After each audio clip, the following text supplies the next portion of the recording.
What if I told you Apple just pushed out a major update to its music app on Android, but left out its much-hyped, brand-new visual style?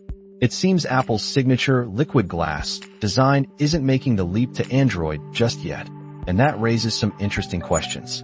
For a long time, the Apple Music app on Android felt a bit like an afterthought, a functional but not particularly flashy sibling to its iOS counterpart. But with the beta version of Apple Music 5.0, something new is happening. As 9 to 5 Google reports, this update introduces some genuinely thoughtful features for Android users, even if it skips the eye-catching liquid glass aesthetic we've seen in the iOS 26 previews. So what exactly is liquid glass? Think of it as Apple's latest visual language, making elements appear almost fluid, reflective, and incredibly slick. It's a pretty big deal on iOS.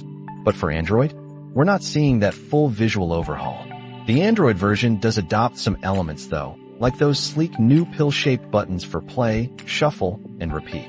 They replace the older, more rectangular buttons, giving the app a bit of a modern refresh, even if it's not the complete makeover. But here's where it gets truly interesting for Android users.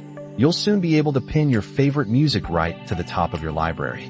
Imagine quick access to your go-to artists, entire albums, specific playlists, or even individual songs. You can even set anything you pin to automatically download to your device, which is incredibly convenient. And here's a neat trick. If you also use Apple Music on an iPhone, anything you pin on Android will sync over to your iOS library, creating a seamless experience. Unpinning is just as easy. A simple long press on the item does the trick. Perhaps the most compelling addition for music lovers is the new lyrics translation and pronunciation guide. Yes, you heard that right. This feature, powered by Apple Intelligence on iPhones, will presumably tap into Google's own AI on Android, giving you live translations and helping you sing along perfectly.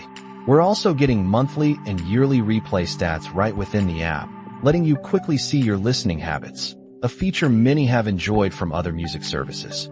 Now, for a slight disappointment. The new Auto Mix feature, which is a big deal in iOS 26, doesn't appear to be making its way to Android. Auto Mix is like an advanced crossfade, using DJ-style transitions to seamlessly blend the end of one track into the beginning of another, playing with tempos and adding subtle fades of drums or bass loops. It sounds like a fantastic way to enhance listening, and frankly, its absence on Android feels like a missed opportunity.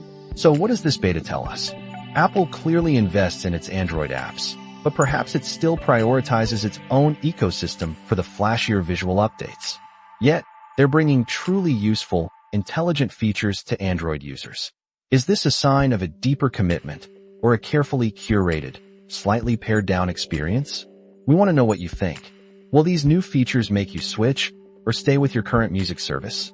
Let us know, and make sure to subscribe so you don't miss our next tech breakdown.